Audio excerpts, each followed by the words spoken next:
I like this auditorium where I can see your faces. I think I do.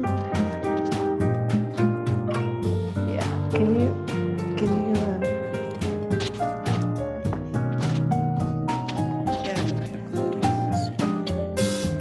Check, check. Check, check 1, 2. okay. Thank you. So I sit here and you, I'm just going to walk on the news. okay, so I just here? Sure.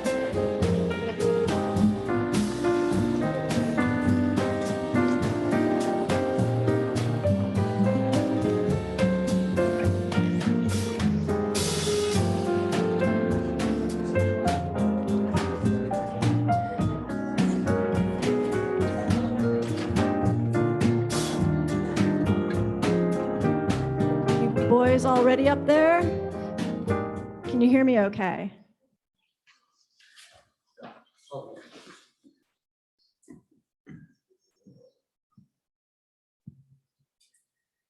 Good? Okay. Hi, everyone. Thank you so much for coming. I know it's a tough time of year, and plus the weather was kind of annoying. So I really appreciate seeing all of you in your seats. I see some alums, and I see some regular students and visitors too, which is great. I wrote down an introduction here because I wanted to say a bunch of stuff, so I'm going to read it and I apologize. Let's see. Well, first of all, I should say I'm Kimberly Post. I'm a faculty here and also part of the Center for Sustainable Communities. So Frances Moore Lappé has been the recipient of 20 honorary degrees and authored or co-authored 20 books, many focusing on themes of living democracy, suggesting a government accountable to citizens, and a way of living aligned with the deep human need for connection, meaning, and power. Her first book, Diet for a Small Planet, published in 1971, has now sold 3 million copies. Its 50th anniversary edition was released in 2021 with features in the New York Times, Boston Globe, and other major outlets. By the way, it's going to be for sale on the second floor out here, and you can get it signed after this. In 2019, the New York Times Magazine interview with Frances began, "Frances Moore Lappé changed how we eat. She wants to do the same for our democracy." Did you really say that? I still have my well-worn, somewhat dog-eared copy of Diet for a Small Planet. I got the 10th anniversary edition, so that kind of is dating me right there. So in her most recent book, Daring Democracy, Igniting Power, Meaning, and Connection for the America We Want, it focuses on the roots of the US democracy crisis and how Americans are creatively responding to the challenge. Frances is co-founder of Oakland-based Food First, Vermont-based Center for Living Democracy, and the Cambridge-based Small Planet Institute. She has won numerous awards over the years, including the Rachel Carson Environmental Achievement Award in 2003 and the prestigious James Beard Foundation Humanitarian of the Year Award in 2008. Frances was originally going to visit our campus in the spring of 2020, but something happened. Let's call it COVID. It shut everything down. We decided to wait instead of doing a virtual talk. I'm sure you're very grateful for that. So several years later and 92 emails later, we are very honored to be finally welcoming her to St. Joe's. So we're not going to wait any longer now. So please join me in welcoming Frances Moore Lappé. Thank you, thank you, thank you. Well, I can't tell you how thrilled I am. I can't express it strongly enough. I so love public speaking, and this is one of my first in-person in quite a long time. So thank you for your warm welcome. Thank you, Kimberly, for all that you've done to make this happen and to be so kind to me. So let me get my, okay. So that is a very energizing image, I think.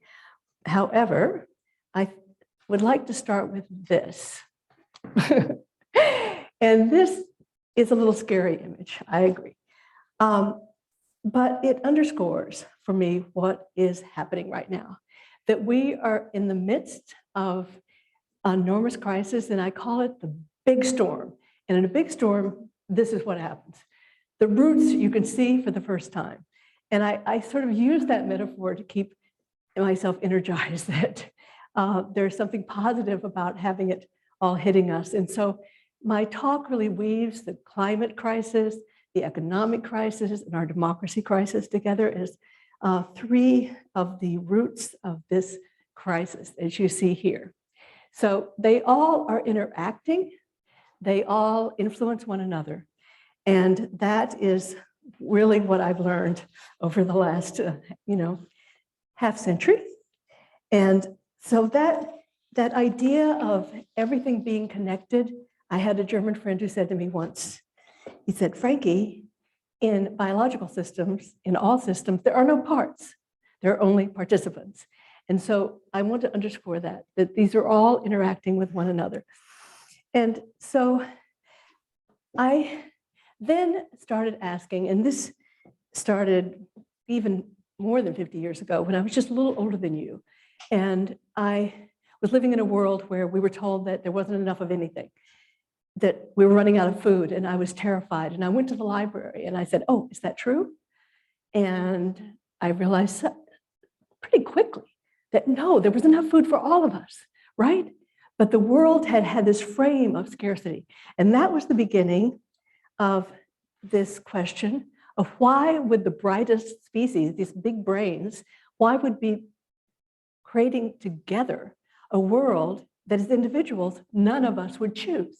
I bet you can't find anyone who says, yes, yes, starve them.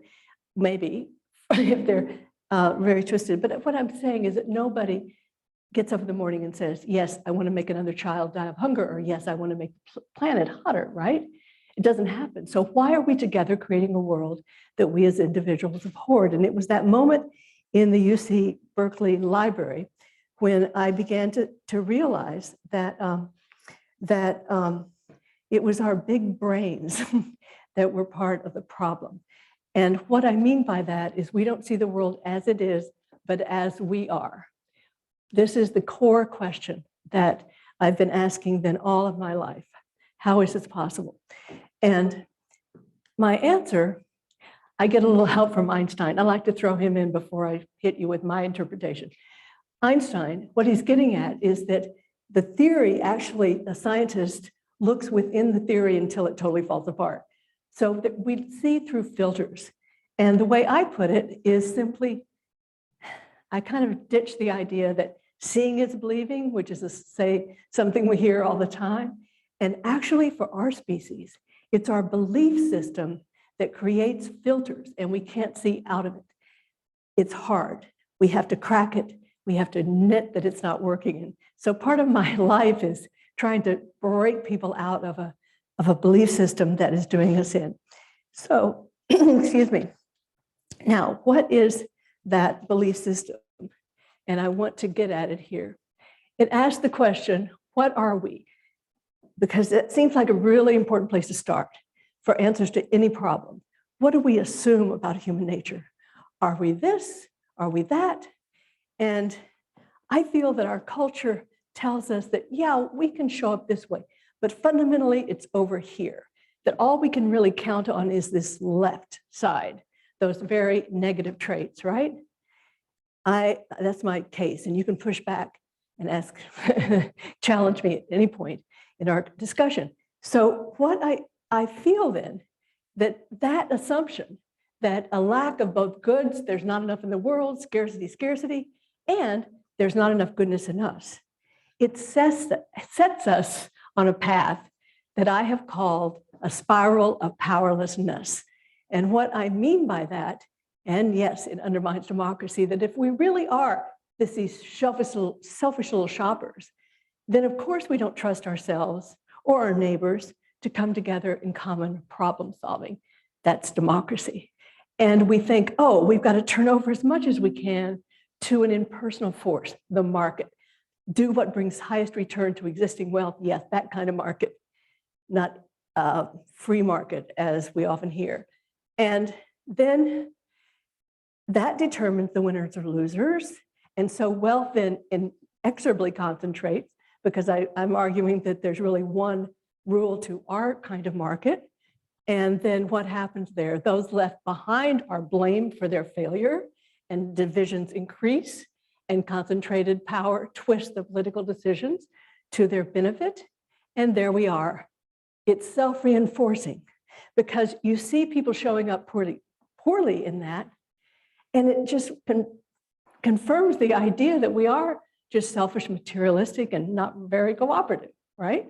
So this is a core thesis I have about how our belief systems shape us. And from there, what happens?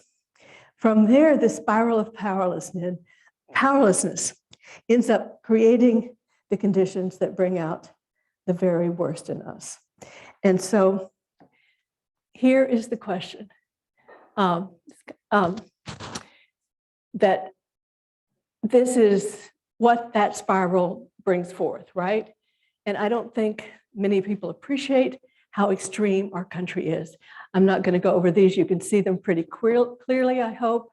And that's my case right there, that we end up with that kind of America. And so, and it also works at another level. That another level is that they bring, sorry, this worst, did I? Okay. Yes, this is failing because it fails to meet this deep human need for power, meaning, and connection.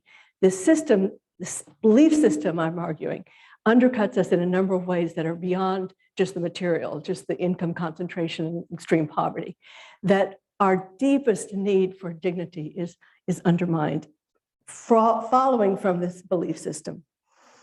And so what do we do? What do we do? Now, what shows up then is the reframe that human beings are not either or, that we have capacities for both. That is a radical reframe. And one piece of that for me was that in studying a little of the history of the Holocaust and realizing that regular people, ordinary family people, did horrendous things, would end up killing people at point blank that you would never have imagined. And so my view is that we don't know whether we would be one of those or ones who would resist until we're tested.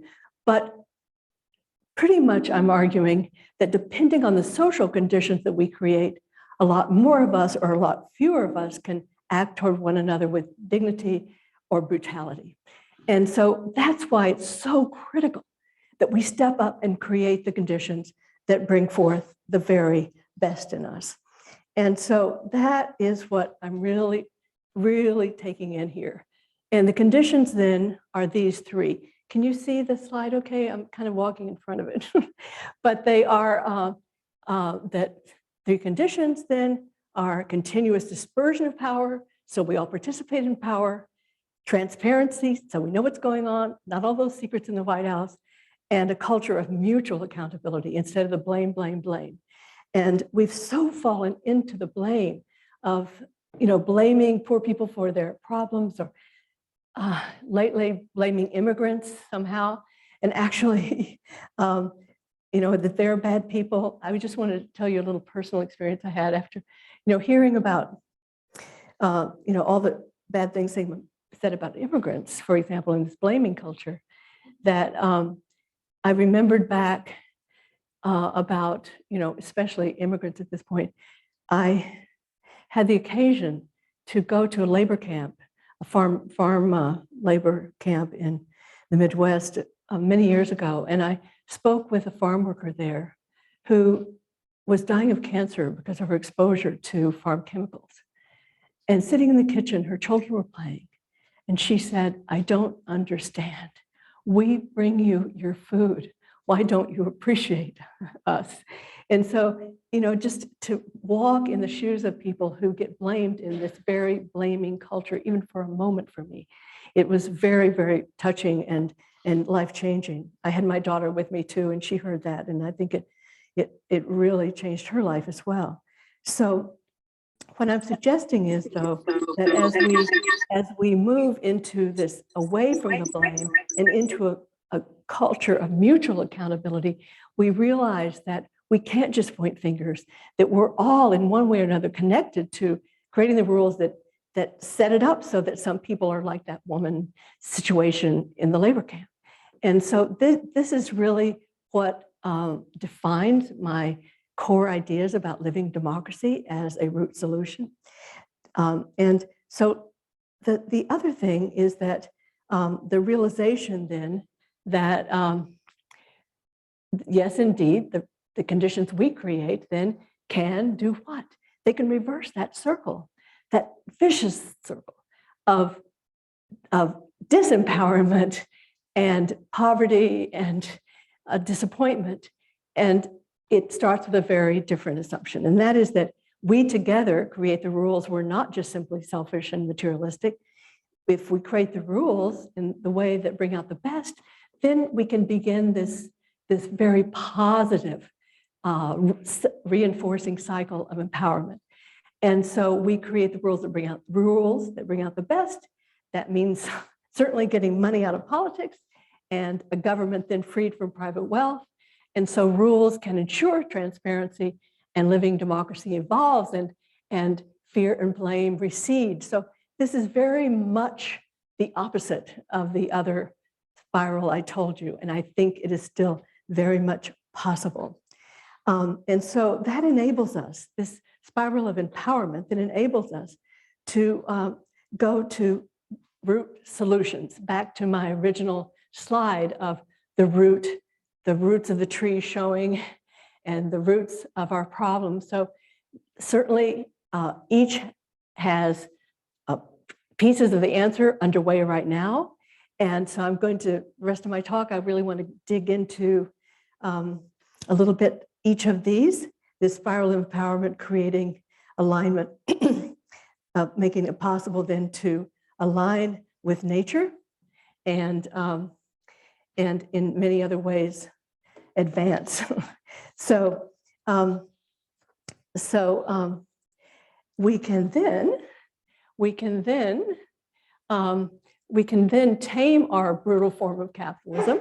And here are, I'm sure many of you would have that a longer list, but there are 7 or so ways in which we know how to break free from this brutal form of capitalism that so concentrates wealth. I don't have to read all those for you. And that then leads me on that I want to go deeper into the other root, our assault on nature, and then the democracy challenge. Now, the assault on nature, yes, there is the climate, but I want to also mention that there is this challenge of species decimation. In writing the 50th anniversary edition of Diet for a Small Planet, I relied on David Attenborough. Do you ever see him on TV, the natural historian? But he says that we are in the 6th great extinction of life in terms of species. And a good part of it is because of our agricultural system. And it's the chemicals as well as the overuse of the land. 80% of our agricultural land goes to feed livestock that then return only 18% of the calories that we eat. So it's incredibly inefficient, and it means then that we are destroying incredible biodiversity. 8 in 10 of the Earth's wild mammals are now gone, and about 40% of all insect species are predicted to be gone in a few decades. So this is part of our climate emergency, definitely. But I want to also register the particular ways in which the United States stands out as what I call a climate culprit. That we are, yes, we are, that we are the world's second worst greenhouse gas emitter after China, with about 5% of the world's population, 28% of the emissions, and that, yes, 4 times more than the average emission. So I just want to register that. A lot of my talk is about the positive, but we need to grasp this deep, deep root. And so why is it? Why is it? And I think of this outsized impact that especially we're seeing now with the debate about how do we deal with the surging gas prices, et cetera, and temptation to push for more oil and gas, that we can start at a very, very clear point and stop using our public dollars, our tax dollars, to subsidize fossil fuels. That seems like a really, really basic demand. And so there is a call for that.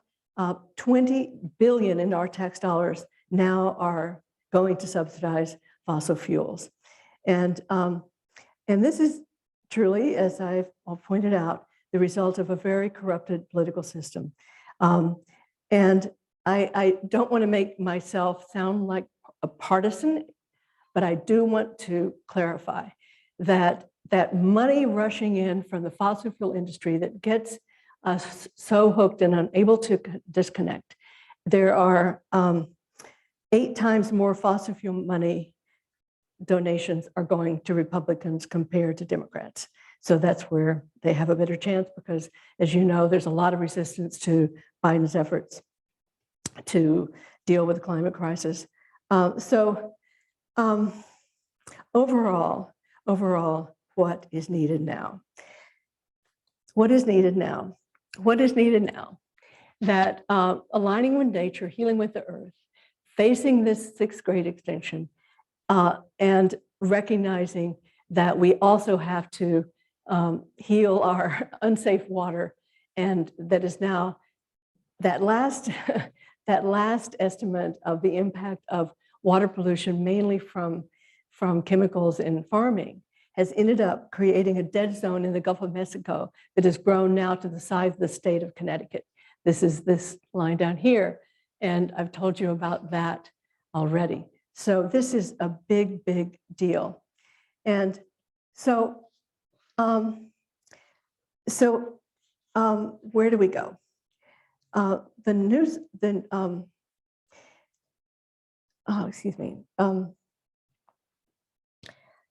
Certainly we can tell our representatives to stop funding fossil, to stop, we can tell her to stop taking fossil fuel money, that's for sure.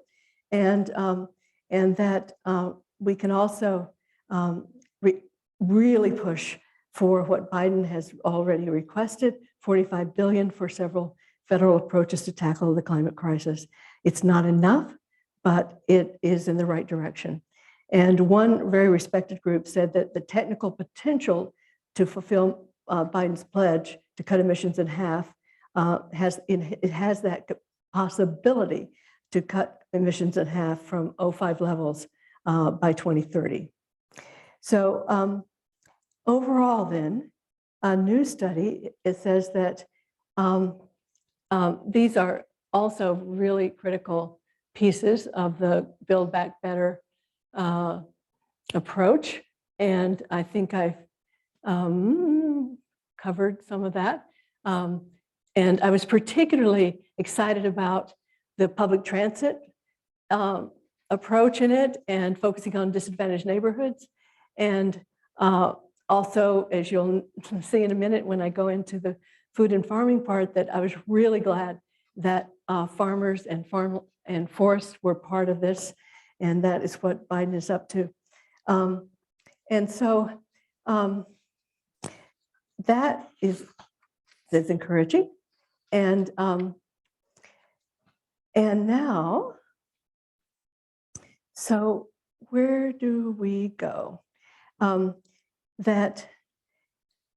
Many, though, sure you're not going to be surprised at this, that it, recognizing that it is now stalled in Congress, it hasn't happened yet, stalled by Republican resistance and the influence of money.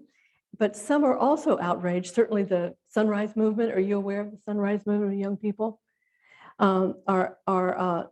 Are not pleased with it and feel that it has not gone, it's not gone far enough. And they want it not to just be about enticing fossil fuels industry to do something different, but really changing the rules and enforcing them.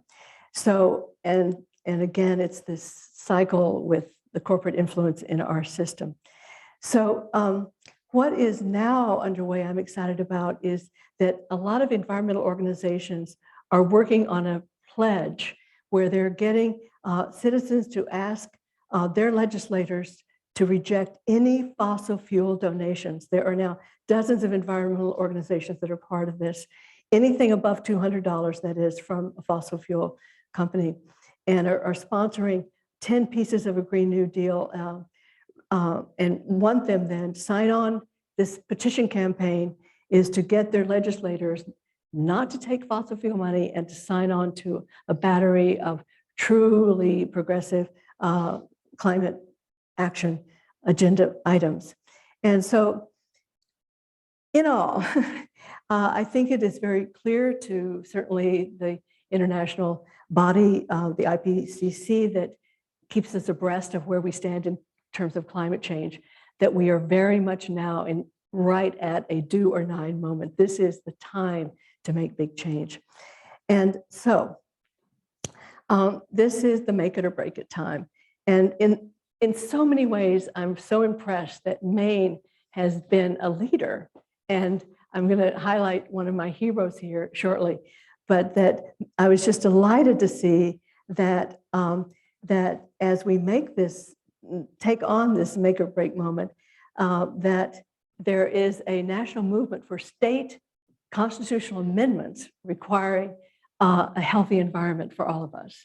And I think I'm right on this. I read that Maine is one of the leaders on this initiative, and that Pennsylvania and Montana, I believe, have had this for years, and New York is now considering it. So, and a dozen or so states have initiatives underway in this direction.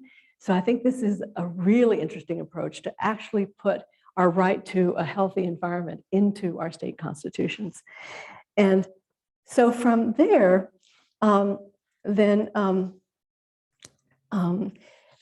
we can see these possibilities of change, and that I wanted to focus. I bet you won't be surprised about this, given my history of my own writing, but really focus on what we eat and why it matters so much, because that was my beginning. When I started, I thought food was the basis of all, of course. So, and now it's even more of a centerpiece of problem solving, both for health, bodily health, and for the earth. And so I'll just stay for a moment on the food and ag question, because we think of greenhouse gas emissions as mainly about smokestacks and oil and fossil fuel piping and that sort of thing. But actually, our food system contributes about 37% of all greenhouse gas emissions. And food from animals is responsible about 70% of food production emissions. Worldwide, livestock contribute about 14.5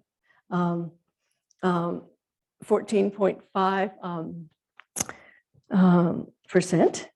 And so largely for meat production, agriculture causes 75% of deforestation and uses 70% of the world's available water. Now, why is agriculture so intensively, the current form of agriculture so intensively in its water consumption? Well, it takes to produce 1 pound of beef requires 1,800 gallons of water. However, there is a huge shift now and that is working to help us stay within our planetary boundaries by shifting agriculture away from grain-fed meat and using our organic or ecological methods of farming. And so that is really a big, big deal, because without changing our diet, this quote, it's World Resources Institute, I just ran across it and I found it very stunning. I'll let you read that. But it says how important this is, that without this change, we're not going to make it. So, then I want to give a shout out to my daughter, who was early on the case, Anna Lappé, in her book, Diet for a Hot Planet, that came out in 2009. And she then argues that indeed that these are pretty clear statements of possibility. In the interest of time, I won't read them, but I think that it's powerful. And this point about food waste is just huge for me. So that we've known for a while. As I say, this came out in 2009. I think it was one of the very first books about agriculture's contribution that was for a popular audience. And so, but we are, and I want to turn now away from food and ag and just talk a little bit more about what is happening that is hopeful. We need, I believe, hope has power. It gets us out of our seats, yes. And so I'm going to point out here in the United States that these numbers of cities and towns are committing to 100%, and that almost 1 in 3 are living in places that have committed. And I just think that's so critical, because cities throughout the world are the major contributors in terms of greenhouse gases, and that is huge, huge, huge. And I also wanted to then talk about our more direct citizen personal action. And are any of you familiar with the podcast of Bertunde Thurston? No? Well, he has a podcast called How to Citizen. And I love this. I love this, making citizen into a verb. So are you citizening? Let's citizen today. So he talks about the tool of citizening. Then one of them, he stresses, is divestment. That's possible for institutions, for individuals. And so that is already happening. I don't know about this college, but there are that many that have been divesting worldwide, and foundations and cities divesting their funds from supporting fossil fuel. And I am very impressed with that. So and of course that takes a lot of student action and faculty and staff and all. And so I just think it's a great example of how to citizen. And then how do we more staying motivated, being encouraged? For me, noting that others, that I found that first bullet up there really encouraging, that, wait, Europeans live a very comfortable lifestyle, and look how much less they harm the earth. I thought that was pretty encouraging for people who fear, that we have to go back to something, that's not so modern. They are pulling it off. And then this 9.5 million people already in full-time jobs. And then I just learned this about the potential of offshore wind not very long ago. And that's beginning to pick up on the East Coast. But just that potential is staggering, that this could 90% estimate of its potential. So I'd also, since I grew up in Texas, I don't know if you can tell by the way I talk, but I grew up in Texas, and I would never have guessed that my state would have become a leader. And so it's quite dramatic here that it's not just the blue states, but there are red states that are taking the leadership. And 2 of them are Texas, that if it were if it were a country, it would be the world's 5th largest, that's right, 5th largest producer of wind energy. And then Georgia, again, didn't think of it as a leader in green, and look what they've done. So we can't pigeonhole people into red and blue on this, and take heart from that kind of progress. And so then, getting more personal, we can certainly, as I've already pointed out, getting shifting our diets toward the direction of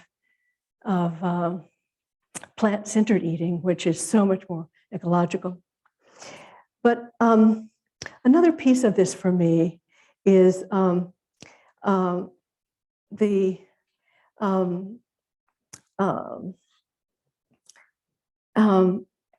about staying encouraged, and is really that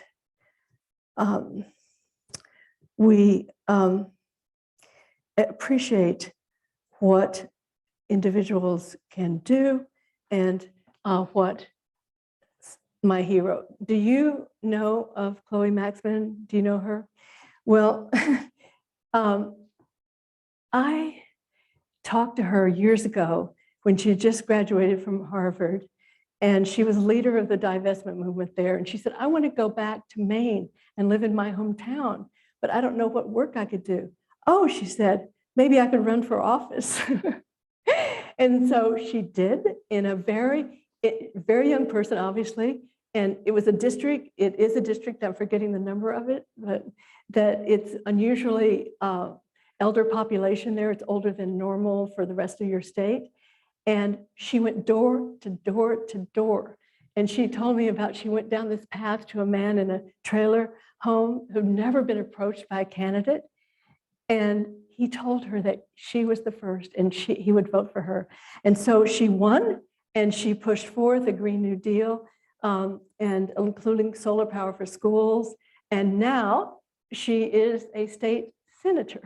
So I use people like Chloe to lift my spirits about it's not possible to know what's possible, which I'm going to return to in a moment. And so Chloe is definitely a hero to me, and weaves together so many of the messages that I want to share today. Now, here we are. Now to the root solutions for our corrupted democracy. This is what I'm suggesting, is that yes, there is an environmental, a racial justice, a labor, and a democracy movement of movements. I think it's historic. People are coming together and recognizing they can't progress on any of these points unless we have democracy answering to us. And so I'm very excited to be alive right now in this historic moment. And here we are, that the emphasis of this movement is pretty obvious: money out of politics. And there I give another shout out to Maine as one of our country's leaders in public financing, which allowed Chloe to run for office, for sure. So good for you. And I also love what they've done in Seattle to give citizens a voucher that they can, a money voucher, each one was worth $25, that they can give to candidates of their choice. That's a way their public financing works. And disclosure. So these are the three arms of the living democracy movement, this movement of movements. And this is to say why it's so important. If you're not totally convinced by my talk, this is so stunning to me. And that's why I threw it right next to the democracy movement slide, because to me, to know that our representative, the people we elect to represent us, for every one of them, there are 20 lobbyists in Washington lobbying for private interest, for every one person we elect to go there. So I just put this up here to remind us of the problem that Congress people spend 30 to 70% of their time. How are we doing? Oh, thank you, thank you. Okay, so I just threw that into just to pump us up a little bit more. But in this movement of movement, I'm so proud to say our little institute, has teamed up with an organization called Democracy Initiative. Please go to this website, democracymovement.us, and you can see and participate in all of these different things I'm talking about in learning about this movement of movements. And their organization has 45 organizations representing about 60 million Americans. So it really speaks to this idea of the citizening as a verb. And I really love that. I really love that. So now, sorry.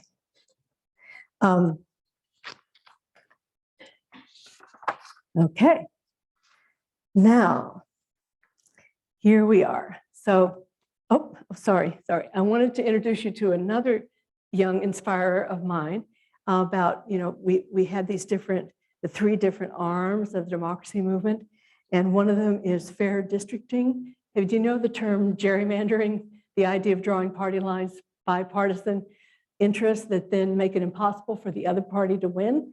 It's called gerrymandering. And so Katie, who this sort of tells her story, a few years ago, it was 2018, in her early 20s, she just put, I think, one post up on social media.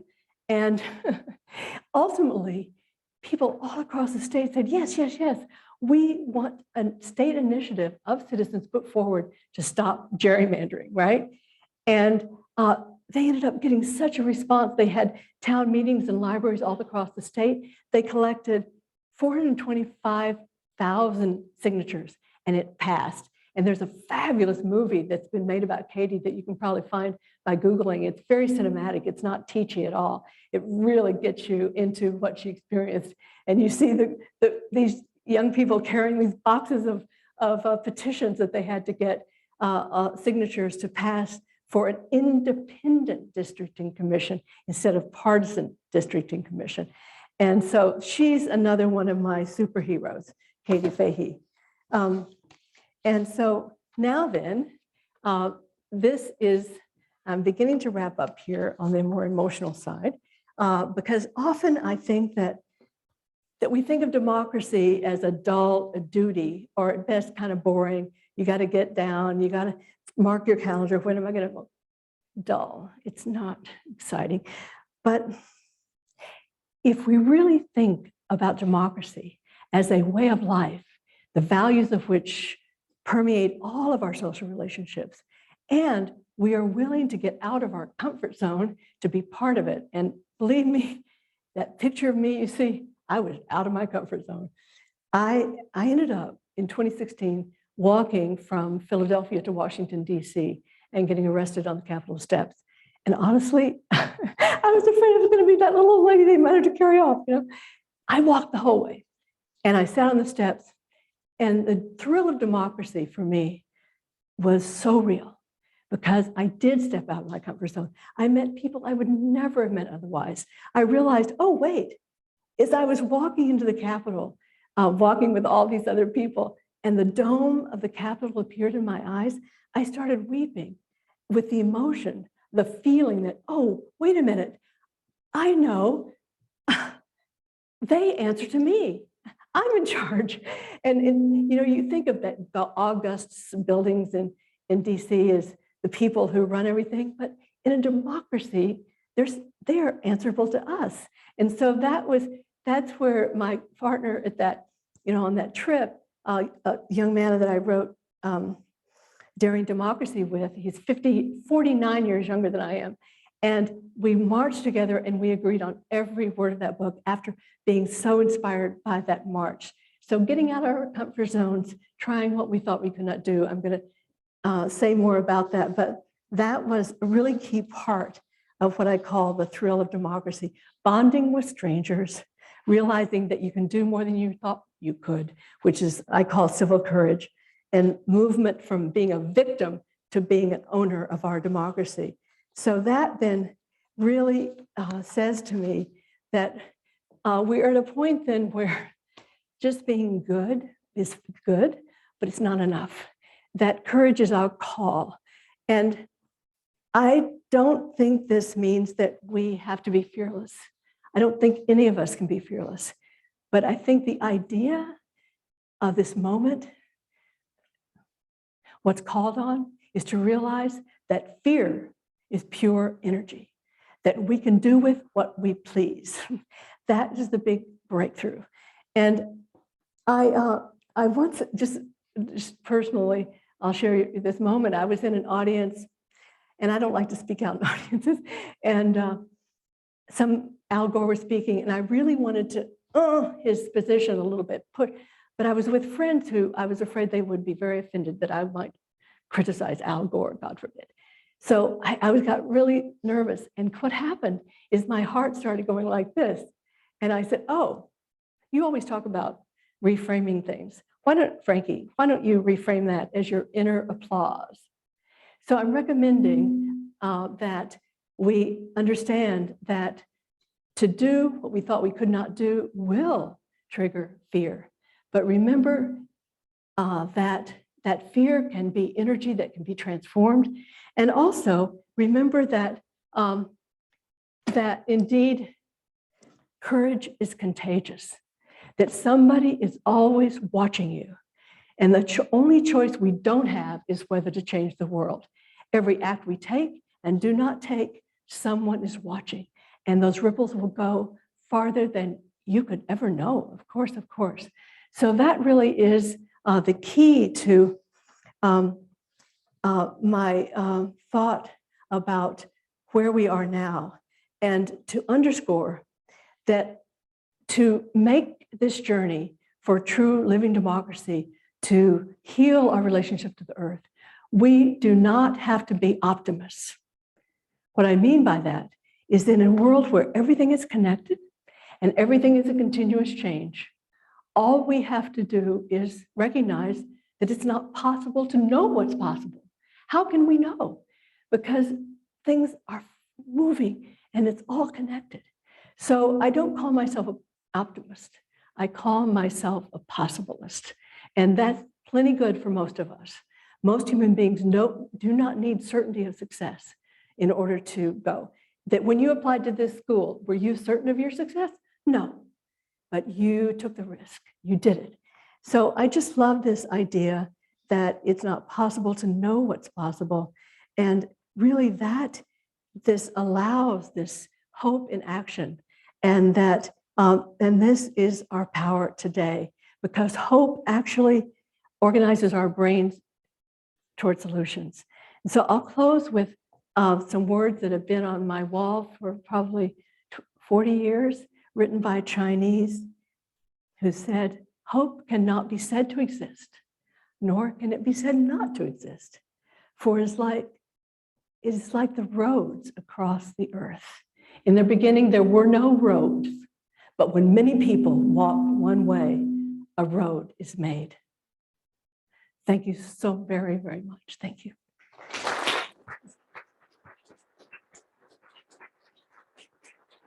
Thank you, thank you, thank you.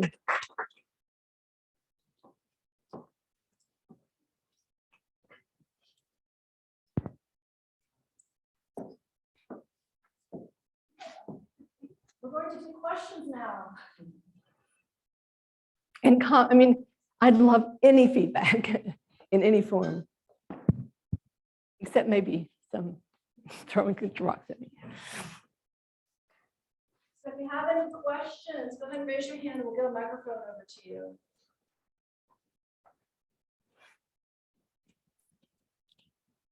There was one part I was a little confused about during your Thank you. slideshow.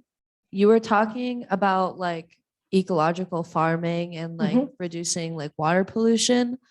There was on the slide, it said that like ecological farming reduces water pollution, but then you were also talking about the dead zone that was the size of Connecticut. Yeah, that is confusing. I'm sorry. Yeah. Can I speak to that, or is there more? Yeah, I have to say I'm pulling so many pieces into a new speech I've never given before. So what I'll definitely look at that. But no, I didn't mean at all to say that it was ecological agriculture. The prominent form of corporate-driven and very monopoly-driven agriculture is the culprit of just massive use of pesticides, creating that dead zone. It runs off into the waterways all across the Midwest in particular, of course, and into the Mississippi and down to the Gulf. So I have to make sure I'll go back and look at that. And that reducing, what I wanted to say, that reducing that and moving to ecological and organic practices would be a great, great step forward. In fact, that one quote said that without changing the way we eat and therefore the way we farm, that we can't make it to a safe place with our climate reduction, climate emissions. So I hope that's clear. That's what I meant to say. That actually leads into another question I had about Yeah. monopolies.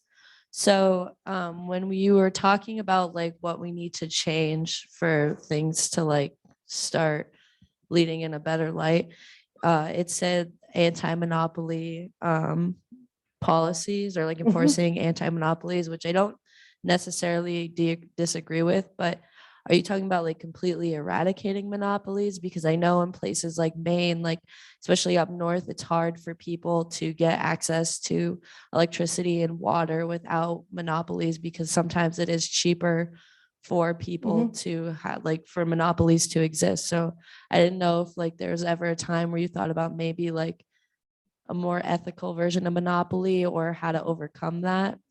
Well, I think increasingly, and I don't know anything about Maine situation, but I know reading about the Midwest, that actually the lowest prices come from utilities that are run cooperatively, that cooperative utilities and public utilities have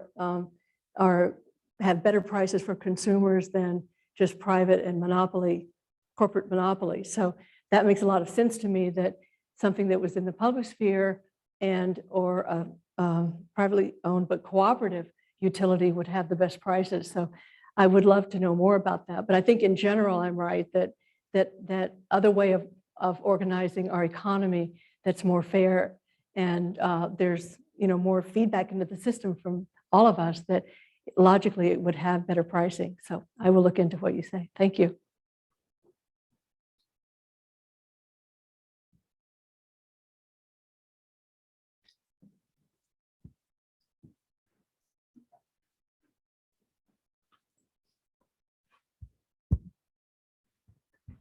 Hello there. Hi. Do you have an idea of what the title of your next book is going to be? Well, I have a book title, but I don't have a book. And but the title came to me in a kind of a magical way, so it has power. And it's simply Democracy, apostrophe S, calling, Democracy's calling. And it can have a kind of this double entendre, that democracy is a calling and democracy is calling us. And so my goal had been, when I got the title, I thought, oh, if I could share stories from other countries of democracy working, as many of you in political science would know, that like the European systems are so different than ours, the parliamentary systems. But there may be a way I could do that. Do you like the title? Yes, thumbs up. Yeah. By the way, I just finishing a report that was one of the hardest things I've done. But if you let me know if you're interested in seeing it. It started out, well, the title as of today is called The Crisis of Trust. And it's asked the questions, how do democracies defend themselves against dangerous lies? How do we respect freedom of speech and also not have the kind of destruction that we're having in this economy, in this nation, because of lies, disinformation? And if any of you are interested in that, I'd love your feedback, because I'm really going out on a limb. My son is a journalist who's really a free speech person. I haven't shown it to him yet, but I'm going to get there. But if you would like to see that, it's only about 28 pages or so right now. Please let me know, and it'll go on our website after I get feedback. But thank you for that that question. Do you have any follow-up?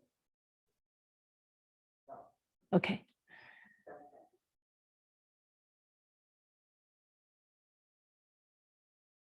Oh, good.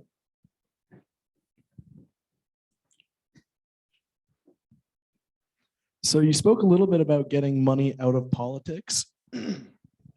How would you go about trying to get money out of politics when there is so much money going into it? Well, this is the whole agenda of this movement of movements. And there are many pieces of it, but I think number one is public financing, of which Maine and Connecticut are the leaders and able to produce allow people like Chloe to win. And very few Americans know that's possible, very few. So part of it is just popular education of spreading the word about what can happen. And I haven't studied Maine recently, but I bet there are wonderful things that you could share, and you probably are, that I've missed. But how public financing has not only, I looked at the figures that now about 2/3 of your legislators have run on public money, so they're not in the pocket of. And what have been the practical outcomes of that shift? I know in a book I wrote years ago when I was writing about public financing, like Maine has done with your system of matching funds, that you had been able to pass legislation that was very controversial and defeated elsewhere, that kept a lot of discarded electronics out of your ecosystem and a lot of really dangerous chemicals out of your ecosystem. I'm forgetting the facts on that. And just the more that we can make it real for people. This is not a pipe dream. This is not just, that how extreme America is in this way, to give people hope that there are alternatives. So I think Connecticut and Maine have a very special role to play. And to remind people, I can remember Jimmy Carter, and Jimmy Carter ran on public money, for president and won. So we can do this. We have done this. I think, especially for young people, it's so important to remind yourselves that it hasn't always been this way. That the world that right out of college, my first job was with the War on Poverty. That was a government-sponsored program in which I went door to door organizing for the Welfare Rights Organization in Philly, very poor people. So government felt like it was on my side, that we could have that again. And I'm going off from your question, but please continue. Did I answer your question? Yes, you did. Thank you. Okay, good.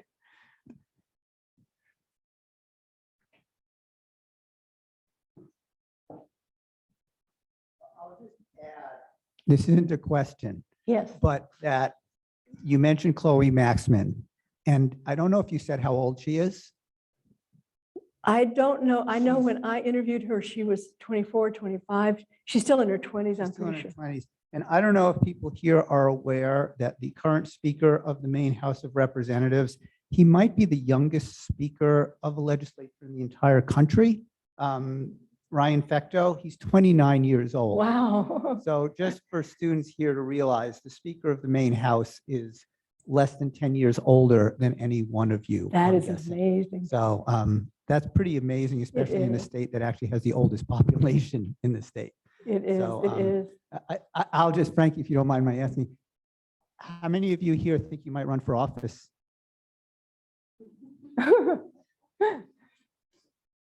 Maybe someday. Well, Cool.